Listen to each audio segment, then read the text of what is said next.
신명기 25장 11절로 19절까지의 말씀, 우리 다 같이 한 목소리로 합독하겠습니다.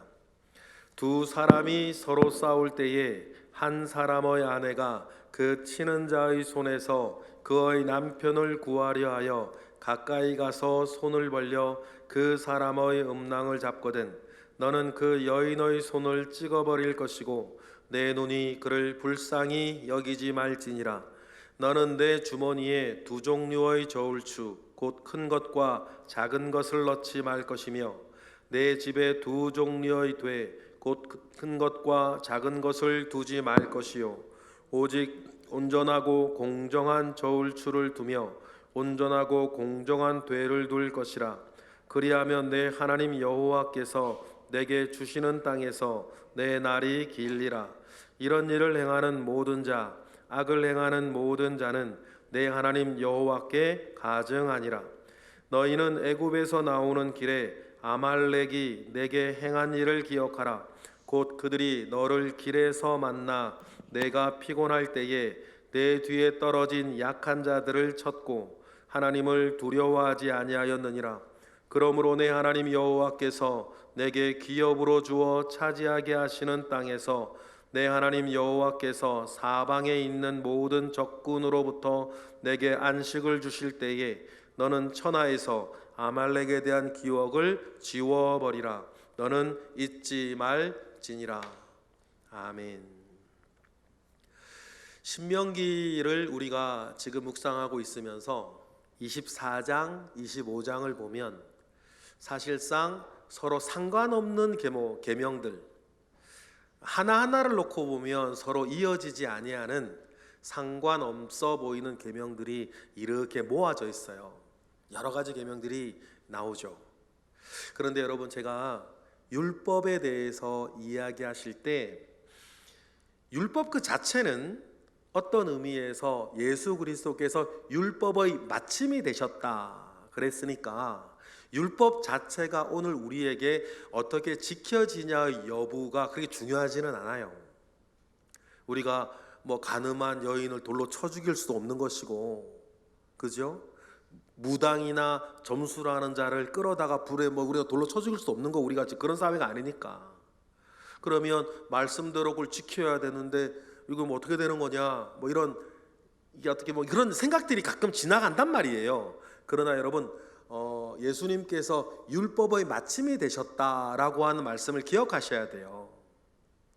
그리고는 율법은 전체적으로 세 부류가 있는데 의식법이라는 게 있어요. 제사를 어떻게 드려야 된다.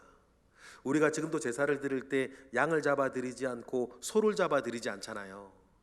그러니까 율법의 세 부분 가운데 의식법은 종결이 된 거예요. 주님이 율법의 마침이 되셨다 스스로 그러셨으니까. 그리고 시민법이라는 게 있어요. 의식법, 시민법. 시민법은 이스라엘 사람들이 그 사회에서 어떻게 살아가야 할 것인가에 대한 이스라엘에게 주시는 이스라엘 시민법이라는 것이 있어요. 이스라엘 시민은 이렇게 살아가야 된다라고 하는 것들이에요. 그런데 이 시민법도 우리에게 그렇게 중요하진 않아요. 우리가 지금 사는 데가 팔레스타인이 아니고 고대 근동이 아니니까. 그리고 또 하나 율법의 마지막이 도덕법이라는 거예요. 이 도덕법은 사람이 살아가는 때에 지켜져야 할 그런 윤리와 당연한 도리를 도덕법이라 그런단 말이에요. 그러면 전체 율법은 의식법이 있고 시민법이 있고 도덕법이 있는데, 이 모든 것들은 사실상 예수 그리스도께서 모든 율법의 마침이 되셔서 완성하셨어요. 그러니 우리가 그 율법 하나하나에 대해서 어떻게 지키냐 마냐는 사실상 우리의 실제적인 관심사는 아니에요. 그러면 우리가 레위기나 민수기나 출애굽기나 특히 신명기에, 또 우리가 지금 묵상하고 있는 24장, 25장에 나오는 이 율법들은 우리가 왜 읽고 묵상하는가? 여기에 중요한 요소가 하나 있어요. 여러분, 하나님의 말씀, 특별히 이 율법에는 무엇이 들어있냐면 우리 하나님의 성품이 들어있어요. 우리 하나님이 뭘 좋아하시죠? 우리 하나님이 무엇을 싫어하시죠? 율법 하나하나에는 설명도 필요 없어요.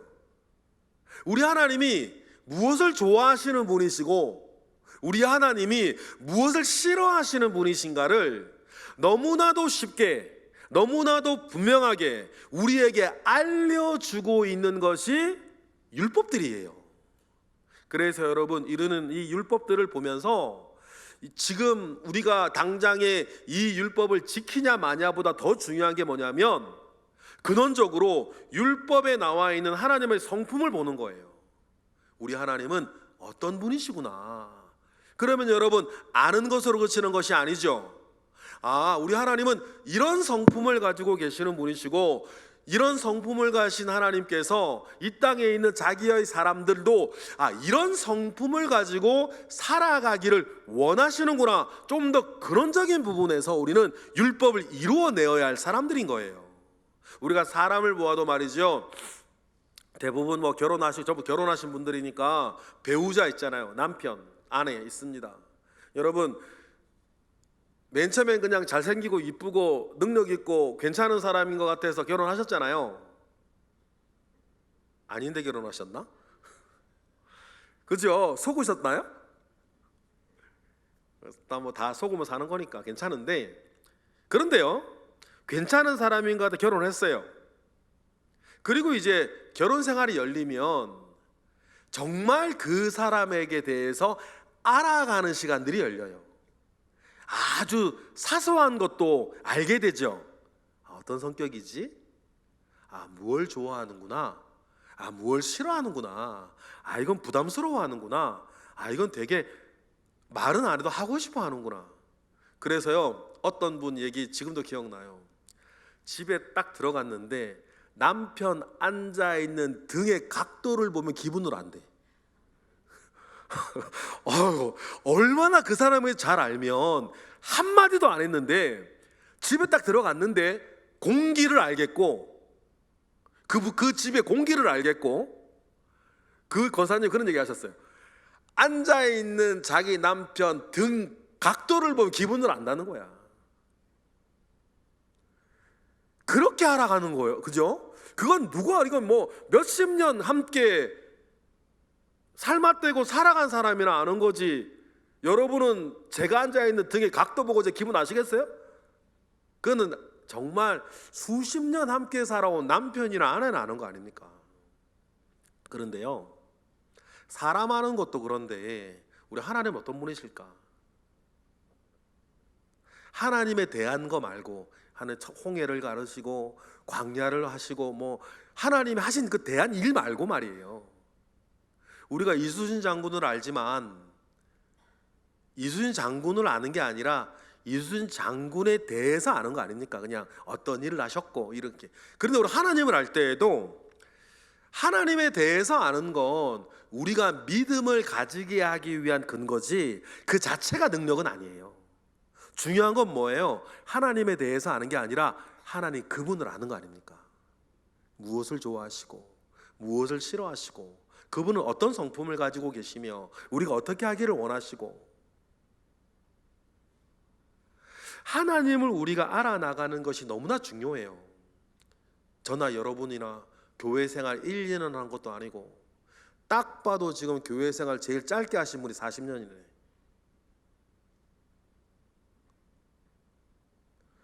우리가 하나님 이름 부르며 예배하며 신앙생활 한 지가 3, 40년이 지났는데 우리 하나님 알아야 될 거 아닙니까? 그런데 우리 하나님 어떤 분이시지? 하나님의 성격이라 그럴까요? 성품, 그걸 우리에게 너무나 잘 보여주는 것이 율법이에요.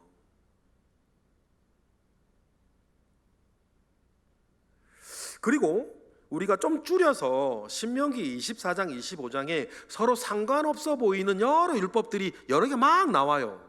그러면 여러분 오늘 그걸 좀 해보고 싶은데 좀 찾아보시겠어요? 율법 하나하나를 보면 이렇구나 저렇구나 우리가 알 수 있고, 율법 하나하나를 보면 서로 간에 관련이 없어요. 그런데 이 율법을 다 이렇게 모아보면 하나님은 첫 번째 어떤 성품을 가지신 분이고, 두 번째 그런 성품을 가지신 분은 이 땅에 있는 우리들이 어떠한 마음을 가지고 어떠한 성품을 가지고 살아가기를 원하시는지를 여러분 우리는 알아야 된다는 거죠. 그럼 여러분 보세요. 신명기 24장 10절 이하에 보면 하나님께서 이런 얘기를 하세요. 너희들이 만약에 누군가에게 담보를 잡아 돈을 빌려 주었을 때에 어떻게 해야 된다. 하나님의 성품이 드러나는 거죠. 여기서도 이렇게 얘기를 하세요. 너희들이 누구에게 담보물을 잡아서 돈을 빌려줄 때에 이런 얘기를 하세요. 너희들이 그 집 안으로 들어가서 담보물을 가지고 나오지 마라. 돈 빌리는 사람이 자기가 잡힐 담보물을 집에서 뭐하게 해라? 가지고 나와 너에게 주게 해라. 이게 뭡니까? 돈을 빌리는 사람이라 하더라도 그 사람의 삶과 그 사람의 인격, 그 사람의 스윗홈을 네가 지켜줘야 된다. 그 말씀을 하신단 말이에요. 그러면서 13절에 이런 얘기까지 하세요. 화면 보실까요? 13절 시작. 해질 때에 그 전당물을 반드시 그에게 돌려줄 것이라. 겉옷을 잡았을 때 얘기해요. 그리하면 그가 그 옷을 입고 자며 너를 위하여 축복하리니 그 일이 내 하나님 여호와 앞에서 내 공의로움이 될 것이다. 만약에 너희들이 이스라엘 사람들한테 겉옷은 지금 우리의 외투 정도가 아니에요. 이스라엘 사람들에게 겉옷은 잘 때는 이불이고 다닐 때는 겉옷이고 밖에 나게 잘 때 텐트 아닙니까? 그러니까는 재산 목록 1호 살면서 제일 중요한 게 물하고 먹는 거를 빼놓고는 겉옷이거든요. 그런데 이 겉옷을 너희들이 저당을 잡아 돈을 빌려주게 되었다면 주님 어떻게 하라 그러셔서 하나님의 성품 해질 때에는 그 저당품 뭐해라? 돌려주어야 한다. 그래야 그가 덮고 잘 거 아니냐 뭐라도. 여러분 여기에서 우리가 겉옷 빌려서 겉옷 담보로 돈을 빌려주는 사람은 없어요. 그러니까 그게 중요해요. 하나님이 어떤 성품의 분이시냐. 그래서 유대인들은 그랬다 그러죠. 아침마다 겉옷 가져와서 저녁마다 갖다 주고 그렇게 했대요. 왜냐하면 하나님께서는 가난해서 돈을 빌리는 사람이라 하더라도 집에 들어가서 담보물, 어떻게 보면 성경적이진 않죠. 집에 들어가서 빨간 닥지 붙이는 거 성경적이라면 빨간 닥지 주고 야 네가 붙여라. 그게 사실 성경적이긴 해.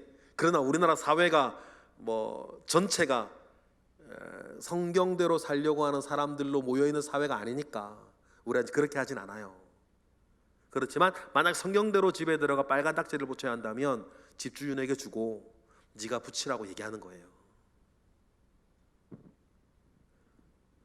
그런 것처럼 하나님은 겉옷을 담보 잡았을 때에도 그때 해질녘이 되면 그 사람에게 담보물을 주어야 한다. 돌려주어야 한다. 이게 뭐예요? 하나님께서 가지고 계신 성품 하나예요. 두 번째 볼까요? 일당벌이 하는 사람이 있습니다. 일당벌이 하는 사람을 학대하지 말라고 하시면서 절대로 하나님이 하지 말라 하신 게 하나 있어요. 일당벌이 하는 사람에 대해서 15절 보실까요? 24장 시작. 공궁하여고 빈한한 품꾼은 너희 형제든지 내 땅 성문 안에 우고하는 객이든지 그를 뭐하지 말아라? 학대하지 말아라 라고 했는데 이게 14절 말씀이네요. 목사님 이거 15절은 이렇게 돼 있어요. 그 품삯을 뭐 해주고? 당일해주고. 절대로 내일 줄게, 다음 주에 줄게, 일 시키는 사람이 일당벌이 하는 사람한테 오늘 일 시켜놓고 일당을 내일 준다. 절대 그렇게 말하지 말아라. 그렇게 말하시는 분이 뭐예요? 하나님이신 거예요. 그럼 여러분 두 번째, 하나님 그런 분이시구나. 첫 번째를 기억하고 두 번째는 뭐예요?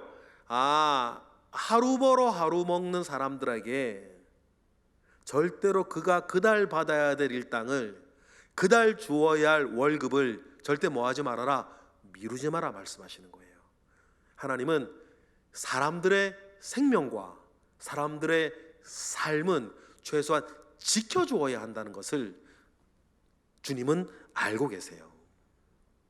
그리고 하나님께서는 연좌제도 금지를 하시죠. 그 14장에 나와요. 읽지는 않을 거예요. 성경에 하나님 말씀에 순종하면 내가 천대의 은혜를 베풀고 하나님의 말씀에 불순종하면 3, 4대의 재앙이 이를 것이다 말씀하셨는데 그러면 3, 4대면 이게 연좌제 아니에요? 이런 생각 가질 수 있는데 그렇진 않아요. 지금 우리와 핵가족 시대 때나 그렇지 당시에는 말입니다, 3, 4대가 한 집에 살거든요. 그래서 누군가 잘못해서 가장에게 하나님의 벌을 내리면 그 한 집에 사는 3세대는 같이 벌을 받는 거예요. 아버지가 지금 흔들리는데 가족이 안 흔들리겠어요. 그 얘기를 하는 거지, 그 계명 자체가 연좌제를 말하는 건 아니거든요.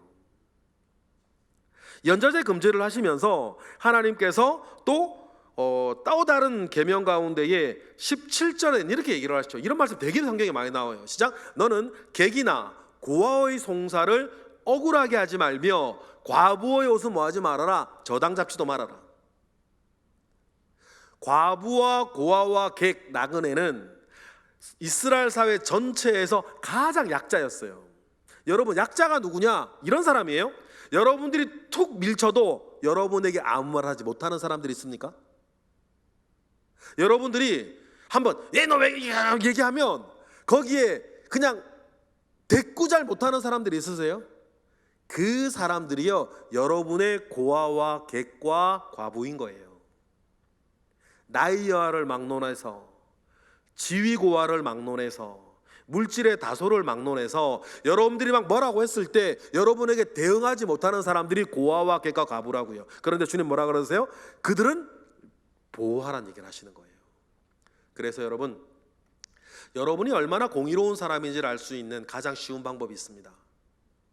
여러분, 우리 교회가 얼마나 공의로운 교회인지를 알 수 있는 가장 빠르고 확실한 방법이 있어요. 여러분, 우리나라가 얼마나 공의로운 나라인지를 가장 빠르고 확실하게 아는 방법이 있습니다. 여러분의 가정이 얼마나 공의로운 가정인지를 가장 정확하고 빠르게 아는 방법이 있어요. 그게 뭐냐면 그곳에서 가장 약한 자가 사람들에게 어떤 대우를 받는지를 보면 되는 거예요. 여러분 가정이 하나님 아버지 앞에서 얼마나 공의로운 가정인지를 아시려면 다른 거 보지 않으셔도 돼요. 여러분 가족 가운데에서 그때 가장 약한 사람, 가장 어려운 사람, 그 사람이 여러분 가족들 가운데에 어떤 대접을 받는지를 보시면 돼요. 그를 정서적으로 학대합니까? 외롭게 두나요? 막 눈치 보게 합니까? 아니면 여러분, 우리 교회가 하나님 아버지 앞에 얼마나 공의로운 교회인가를 보시려면 우리 교회에서 제일 작은 사람들이, 우리 교회에서 가장 약한 사람들이, 우리 교회에서 가장 편들어주는 사람이 없는 사람들이, 혼자 교회 다니는 사람들이, 누구도 거들떠보지 아니하는 작은 사람들이 우리 교회에서 어떻게 대우를 받는가를 보시면 되는 거예요.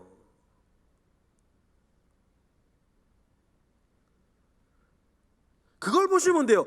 얼마 전에 김치하고 나누시잖아요. 김치하고 나눠주는 김치는 이름도 모르는데 김치하고 막 김치 여러분 김치 담궈서 막 여러분 나눠주시는데 여러분 친한 사람들한테 가는지 아니면 아무도 거들떠보지 않는 사람들한테 그거 보시면 되는 거예요. 제가 얼마나 고의로운 목회를 하고 있는지를 여러분 보시려면 제게 힘이 되고 도움이 되는 사람들하고 제가 어울려 다니는지 아니면 가장 우리 교회에서 어려운 사람들하고 제가 어울려 다니는지 보시면 되는 거예요. 간단해요. 그럼 여러분들이 개인적으로 얼마나 공의로운 사람인지를 보시려면 간단해요. 내가 내 친하고 좋고 나에게 도움되는 사람들한테 내가 시간을 많이 보내고 있는지 아니면 나한테 아무 도움이 안 되고 누군가의 손길이 필요한 사람들 내가 시간을 많이 보내는지 보시면 되는 거예요. 하나님의 공의는 그렇게 드러나는 거거든요. 그러면 하나님은 그래서 너는 객이나 고아의 송사를 억울하지 하지 말고 과부의 옷을 저당 잡히지 말라고 하는 말씀은 이스라엘 이 나라가 공의로운 곳이 되기를 원하는 거예요. 하나님은 그런 성품을 가지고 있다. 또 하나님의 성품이 드러나 있는 그 중요한 말씀들이 뒤에 나오죠. 쭉 나와요. 곡식을 벨 때에 어느 한 부분을 깜빡 잊고 추수를 못하고 왔으면 뭐하지 말아라. 다시 돌아가서 추수하지 말아라. 감람나무를 떤 후에 다 떨어졌나 다시 살피지 말아라. 그런 얘기 하시면 똑같은 얘기 포도원에서 하세요. 포도원에 뭐라 그러세요? 우리 똑같은 얘기인데 포도원만 읽어볼게요. 21절 다 같이 시작. 내가 내 포도원의 포도를 딴 후에 그 남은 것을 뭐하지 말고 다시 따지 말고 객과 고아와 과부를 위해서 남겨둬라. 하나님의 성품인 거예요. 이렇게 살았던 대표적인 사람이 누구였어요? 룻기에 나오는 보아스였어요. 보아스는요, 일꾼들이 막 일할 때 일꾼한테 이렇게 얘기했죠. 야야, 너무 꼼꼼하게 추수하지 마라. 듬성듬성 추수해라. 그렇게 말하는 사람이니 일하는 일꾼들에게 얼마나 잘했을 거고, 그렇게 해서 듬성듬성 추수된 곳에 누가 가서 나달을 거뒀어요? 많은 사람들이 나달을 가서 거뒀는데 그 중에 룻도 있었던 거 아닙니까? 아마 그 베들레헴 지역에서는요, 보아스네 밭에 추수한다 그러면요 많은 사람들이 갔을 거예요. 욕 안 하니까, 거기선 관세 안 하니까, 그리고 또 다른 데보다 주술 것도 많으니까. 보아스네 집 밭 추수하는 날은 아마 그 베들레헴에 가난한 사람들의 잔칫날이었을지도 몰라요. 그런데요, 하나님은 본인이 그런 마음이시고 이 땅에 있는 사람들이 그렇게 살기를 원하시는 거예요. 저와 여러분이 그렇게 철두철미하게 살지 말고 좀 설렁설렁 그렇게 살기를 원하세요. 25장에도 그런 얘기가 좀 많이 있죠. 죄를 지은 사람에 대해서 그래요. 죄를 지은 사람에 대해서 매를 칠 때에 40까지는 때리지만 40을 넘어가지 말래요. 함무라비 법전이나 당대의 다른 법전들을 보면요 500대까지 때리라 그래요. 500대 맞으면 죽어요. 아시리아의 법이나 함무라비의 당대 비슷한 때 나왔던 법들을 보면 500대까지 때리라 그러거든요. 5대부터 500대까지. 그런데요, 하나님은 40대까지만 때리래요. 그런데 왜 그러냐? 이유를 밝혀주세요. 3절 시작. 40까지는 때리려니와 그것을 넘기지는 못할지니 만일 그것을 넘겨 매를 지나치게 때리면 내가 내 형제를 뭐 여기는 것이 될까? 경히 여기는 것이 될까 하노라. 그러니까 우리가 간혹 40 넘어가면 사람이 죽어서 뭐 40 넘어서 때리지 마라 그런 얘기도 종종 더 들어봤는데, 신명기의 말씀을 통해 그건 아닌 것 같고 생명과 관련된 거라기보단 이거 같아요. 내 형제를 경히 여기게 돼. 그러니까 뭐예요? 죄를 지은 사람이라 하더라도 그의 인격을 지켜줘야 된다는 뜻이에요. 그래서 바울도 얘기를 하죠. 내가 40에 하나 감한 매를 몇 번을 받고 그런 얘기를 하는 거예요. 혹시 유대인들은 실수로 40대 넘어갈까봐 39대까지만 때렸거든요. 숫자 잘못하리거나 실수로 한 대 더 때려가지고 41대 되면 큰일 나니까 유대인들은 그래서 40에 가마 하만 40에서 하나 감한 매를 때렸죠. 그러면 여러분, 죄를 지어서 매를 맞는 사람이라 할지라도 주님은 그의 인격을 지켜주기를 원하셨어요. 중요한 건 뭐예요? 하나님은 그런 성품의 존재셨다라는 것입니다. 25장 9절 10절에 보면 형제 집에 곤란한 일이 생겼는데, 형제 집에 곤란한 일이 있다는 것을 알면서도 돈 때문이든 뭐 때문이든 자기의 의무를 다하지 않는 사람은 모욕을 주라 그래요. 25장 90절 보실까요? 90절 읽어보겠습니다. 시작. 그의 형제의 아내가 장로들 앞에서 그에게 나아가 그의 발에 신을 벗기고 그의 얼굴에 침을 뱉으며 이르기를 그의 형제의 집을 세우기를 즐겨하지 아니하는 자에게는 이같이 할 것이니라 하고 뭐라 그래요? 이스라엘 중에서 그의 이름을 신벗김 받는 자의 집이라 부를 것이니라. 대대로 모욕을 주라 그래요. 뭐하지 않는 자, 형제의 집안에 고통이 있는데 뭐 여러 가지 고통의 거리는 아들이 죽은 거에 대한 이야기를 하는데, 어쨌든 형제의 어려움과 고통이 있음에도 불구하고 외면하는 자는 대대로 모욕을 받는 집안으로 만들어라 라고 하는 게 뭐예요? 우리 하나님의 성품이에요. 그럼 여러분, 이거 이렇게 알아보면 너무너무나 많지만 지금 우리가 보았던 이 6개의 계명 안에서 우리 하나님은 어떤 분이신 것 같아요? 어떤 분이신 것 같죠? 우리 하나님은 우리가 어떻게 살기를 원하실까요? 개별적인 율례들을 보시면서 우리 하나님은 어떤 분이시고, 그런 하나님은 오늘 저나 여러분들이 어떻게 살기를 원하시는 것 같아요? 제가 볼 때 이런 것 같아요. 우리 하나님은 우리로 하여금 양선하기를 원하십니다. 양선이 뭐예요? 선을 추구하는 마음이거든요. 베드로전서 3장 보실까요? 하나님께서 우리에게 원하시는 그 삶이 여기 좀 나와 있는 것 같아요. 10절 읽어볼까요? 시작. 그러므로 생명을 사랑하고 좋은 날 보기를 원하는 자. 여기까지만 읽을게요. 여러분, 하나님께서는 우리가 양선하기를 원하세요. 말씀 계속 띄워주세요. 양선하기를 원하는데 하나님께서 원하시는 양선의 방향은 뭐냐면 생명을 사랑하는 것. 생명을 사랑하는 것, 누구라 하더라도 그의 삶과 인격을 지켜주는 것. 죄를 지었다 하더라도, 가난해서 너희에게 돈을 빌리는 사람이라 할지라도 그의 삶과 인격을 지켜주고 생명을 사랑하여 주는, 그래서 좋은 날 보기를 원하는, 그러는 사람은 뭐를 금하고 뭐를 말하지 않고 있는데 11절 시작. 악에서 떠나 선을 행하고 화평을 구하며 그것을 따르는 사람이 되기를 원하시는 거예요. 여러분 믿으시기 바랍니다. 악에서 떠나 양선하고 화평을 구하며 그것을 따르는 삶을 하나님은 오늘 저와 여러분에게 살기를 원하신다. 여러분, 하나님은 우리가 오늘 그렇게 살기를 원하세요. 악에서 떠나고 선을 구하며 모든 사람과 더불어 할 수 있으면 화평하며 살기를 하나님은 원하세요. 그러니 여러분, 다른 욕심, 다른 계산, 다른 것 염두에 두지 아니하고 오늘 하나님께서 그런 성품의 소유자시니 저도 여러분도 그렇게 살기를 원하신다는 것을 기억하고 그 말씀을, 그 뜻을 이루어가며 살아가는 저와 여러분 되시기를 바랍니다. 그리고 오늘 본문에 들어가면 그런 맥락에서 오늘 본문을 봐보세요. 남편이 나는 사람과 싸워요. 어이구, 남편이 지면 어떡하지? 그래서 여인이 남편을 구하기 위해서 그 사람의 상대편 남자의 음낭을 잡은다, 약점을 공격한다, 그런 거죠.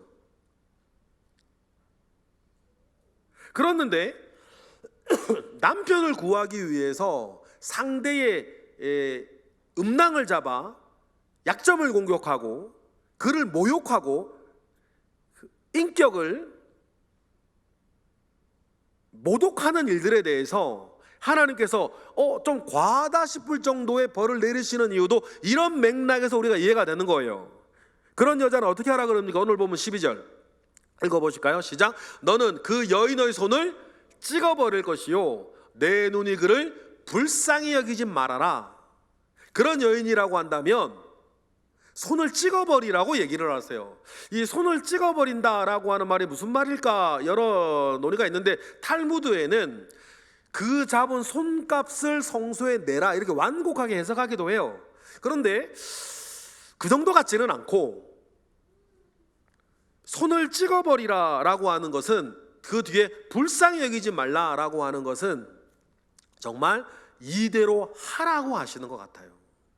그러면 여러분, 이게 무슨 말일까? 아니 그러면 남편이 다른 사람이 막 싸우고 있는데 아내가 가만히 있으란 얘기인가?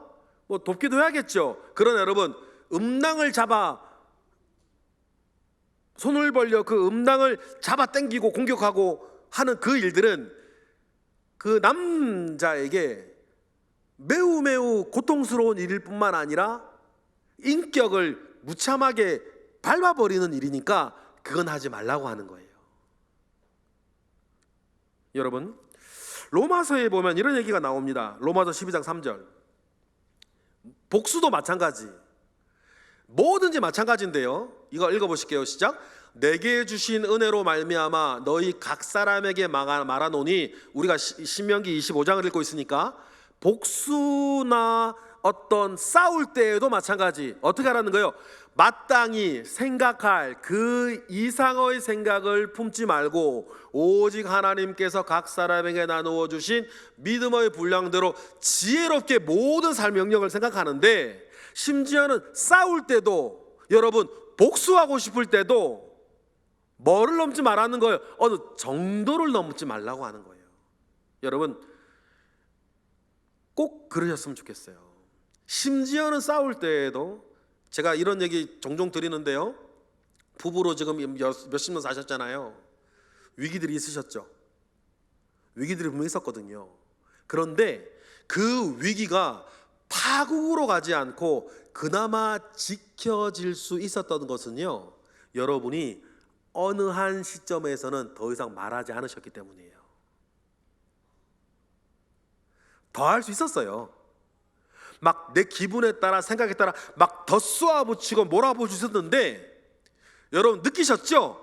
이 선 넘어가면 저 사람이 안 된다, 이건 넘어가면 안 돼라고 여러분들이 어느 한 점에서 여러분들의 감정과 여러분들의 말을 멈추셨단 말이에요. 그래서 여러분 부부관계가 지금까지 올 수 있었어요.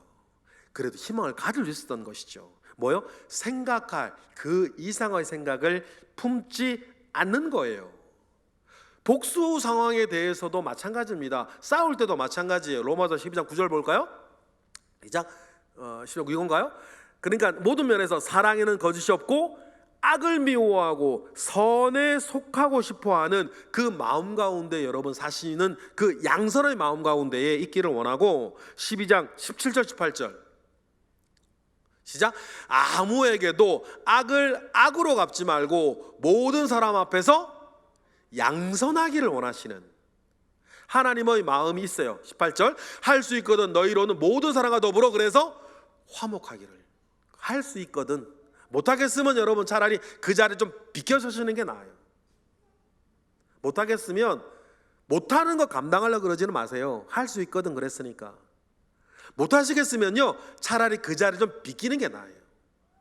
이러면서 하나님께서는 우리에게 그렇게 살기를 원하신다. 그럼 오늘 본문의 11절 12절에서 싸움도 복수도 뭐가 있다? 어느 한 정도가 있다는 것을 우리에게 말씀해 주세요. 하나님, 우리가 그렇게 살기를 원하신다. 그리고 13절부터 16절은 읽어볼까요? 13절입니다. 두 종류의 저울추나 두 종류의 무게에 달아두는 것을 두지 말라는 거죠. 13절 14절 읽어보겠습니다. 시작. 너는 내 주머니에 두 종류의 저울추 곧 큰 것과 작은 것을 넣지 말 것이며 내 집에 두 종류의 돼 큰 것과 작은 것을 두지 말라. 왜 이 두 개를 둘까요? 처음부터 모든 사람들을 속이겠다 그러면 처음부터 작은 걸 두면 되지. 저도 기억나요. 어렸을 때 보면서 이상하다 생각을 했는데, 우리 어머니가 팥을 한 대, 두 대 사러 시장에 갔는데 이렇게 대에다가 팥을 이렇게 쌓아놨는데 부어주는데 밑에 신문지가 이렇게 깔려 있는 거야. 옛날에 그런 거 많이 썼죠. 우리 어머니도 보셨겠지. 그러려냐고 사셨던 것 같은데, 저는 보면서 신문지가 저기 왜 깔려 있나, 되게 두껍게 깔려 있었던 것 같아요. 옛날에는 막 그랬단 말이에요. 하나님이 가증히 여기시는 일. 그런데 처음부터 작은 거 이렇게 할 수도 있는데, 큰 것과 작은 것을 나누어 두 개 가지고 있다는 건 뭘까요? 힘 있는 사람이 오면 정상껏 내놓고, 과부나 고아나 객이 오면 작은 걸 내놓는다는 거예요. 그래서 두 가지 저울추의 피해는 언제나 서민들이 받아요. 약자들이 받는 거예요. 하나님은 그걸 싫어하세요. 그러니 아까 생각할 그 이상의 욕심은 생각을 품지 말라라고 한 맥락처럼 생각할 그 이상 욕심을 부리지 않는 거예요. 그러니 15절처럼, 그래야 15절처럼 할 수 있죠. 15절 읽어볼까요? 시작. 오직 온전하고 공정한 저울추를 두며 온전하고 공정한 되를 둘 것이라. 그리하면 내 하나님이 내게 준 땅에서 내 날이 길리라. 그리고 이렇게 두 가지를 두고 살아가는 사람은 16절에 보니까 하나님 뭐하게 여기신다? 가증히 여기신다. 하나님이 미워하시는 것을 넘어서 가증히 여기신다고 말하는 게 몇 개 되거든요. 그것이 불륜하는 거하고 간음하는 거하고 우상숭배하는 거하고 점치는 거하고 그리고 이 두 개의 저울추를 가지는 거예요. 이런 일들은 하나님께서 자기의 이름을 두고 보증하시며 하지 말라 그러시죠. 똑같은 말 레위기에도 나와요. 레위기 19장 35에 38절 시작. 너희는 재판할 때나 길이나 무게나 양을 잴 때에 불의를 행하지 마는데 36절 공평한 저울과 공평한 추와 공평한 에바와 공평한 흰을 사용하라. 나는 너희를 인도하여 애굽 땅에서 나오게 한 너희의 하나님 여호와니라. 그러니까 내 말 들으라는 거예요. 그래 하나님께서는 이렇게 공정하지 못한 되나 무게나 이런 것들로 장사하면서 여러분 장난치는 것들은 하나님은 굉장히 싫어하셨어요. 다른 어떤 죄보다 싫어하셨는데 그것이 불륜하고도 같고 우상숭배하고도 같고 타협의 의지를 두지 않으셨다는 거예요. 그러니 여러분 하나님께서 자기 욕심을 과하게 부리고 사람을 차별하여서 이 사람에게 큰 거, 이 사람에게 작은 거 이런 것 하나님 굉장히 싫어하시는 분이세요. 하나님이 그걸 싫어하시는 분이시라면 우리도 그렇게 행하지 않으며 살아야 될 줄로 믿습니다. 여러분, 그리고 이것이 율법을 통해서 우리에게 보여주신 하나님의 성품이에요. 이런 성품이라면 하나님께서 우리에게도 이런 성품 가지고 살아가기를 원하신다라고 하는 것을 기억하시고 명심하시며 살아가시기를 축복합니다. 그리고는 또 맨 마지막에 여러 가지 율법들을 쭉 말씀하시는 거의 마지막 부분에 17절에 보니까 아말렉 얘기로 하나님은 마무리하십니다. 왜 여기서 아말렉 부분을 얘기하실까? 앞부분에 대해서 약자에 대한, 앞부분에 대해서 공정에 대한 이 이야기들을 막 해오실 때 이거를 제일 못하게 만들었던 족속이 아말렉이었고, 이 아말렉이 등장하면 그렇게 이게 하나님의 뜻대로 살고자 하는 사람도 겁이 나거나 염려가 되거나 조급해져서 자기가 가지고 있는 원칙을 무너뜨리게 하기 때문이에요. 이 아말렉은 사탄의 눈에 보이는 사탄이거든요. 그래서 아말렉에게 행할 일을 아말렉이 애굽에서 나오는 길에 행한 일을 기억하라고 말씀하십니다. 17절 읽어볼까요? 시작. 너희는 애굽에서 나오는 길에 아말렉이 내게 한 일을 기억하라. 어떤 일을 하겠습니까? 지금 우리가 살펴보았던 하나님의 성품과 정반대의 일을 했어요. 17절 보실까요? 시작. 곧 그들이 너를 길에서 만나 내가 피곤할 때에 내 뒤에 떨어진 약한 자들을 쳤고 하나님을 두려워하지 아니하였다. 그러면 우리가 신명기 24, 25장에서 보았던 하나님의 성품에 가장 반대에 서서 악행을 했던 사람들이 누구였어요? 아말렉이었어요. 이 아말렉과 이스라엘의 악연은 출애굽기 17장에서 시작합니다. 출애굽기 17장에서 이스라엘은 르비딤에서 아말렉과 전쟁을 벌이죠. 유명한 전쟁 아닙니까? 여러분 잘 아세요. 모세가 절벽 꼭대기에 올라가서 아론과 홀이 팔을 받쳐주면 이기고 팔이 내려오면 지고 했던 그 전쟁이 르비딤 전쟁이었는데 그 르비딤 전쟁이 아말렉과의 전쟁이었어요. 그때 나온 유명한 하나님의 이름이 있죠. 여호와 니시. 하나님은 승리의 하나님이시다. 그런데 이 아말렉은 여러분 동일 전통을 가지고 있는 민족이 아니었고 사막에서 도적대로 살고 있던 몇십 명, 몇백 명 도적대들을 통칭해서 아말렉이라고 불렀어요. 아말렉이라는 단어의 피가 사람 피를 마신다 뭐 그런 뜻이거든요. 그 아말렉, 그런 도적대를 통칭해서 아말렉이라 그랬는데, 도적대다 보니까 어떻게 했을까요?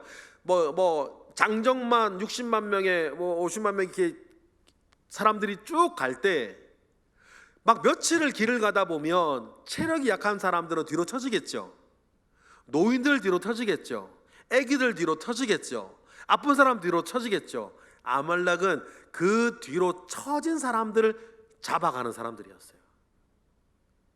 그 처진 사람들을 죽이는 사람들이었고, 처진 사람 물건 빼앗아가는 사람들이었어요. 그러면 이스라엘이 쭉 행군을 할 때 아프거나 늙거나 어리거나 다쳐가지고 약해가지고 그 행군에서 뒤로 막 처지는 사람들을 뒤에서 막 자꾸만 죽이면서 뺏으면서 오니 이스라엘 행군할 때에 얼마나 괴롭겠어요.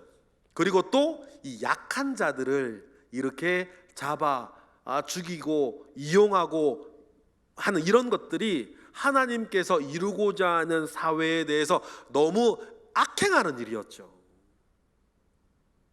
그런 아말렉이 등장하면 저마다 이렇게 자기 지키기 바빠지고 다른 사람 돌아보지 못하게 만드는 마음을 자꾸만 일으키는, 마치 사단과 같은 역할을 한 사람이었습니다. 여러분, 제가 여러분들한테 늘 기도하는데, 기도를 또 하라고도 말씀을 드리는데, 행악자들과 만나지 않기를, 여러분의 삶이 행악자들과 엮여 들어가지 않기를 여러분 늘 기도하라고 제가 말씀하셨잖아요. 그렇게 좋은 분도, 믿음이 좀 크신 분들도 그 삶에 행악자들과 만나 엮여 들어가면 너무너무 오랜 시간 동안 고통을 받아야 돼요. 그 스트레스 받아야 되고요, 정말 싸움이 원치 않은 싸움에 말려 들어가야 되고요, 경찰서 법원 왔다 갔다 해야 되고 말이에요.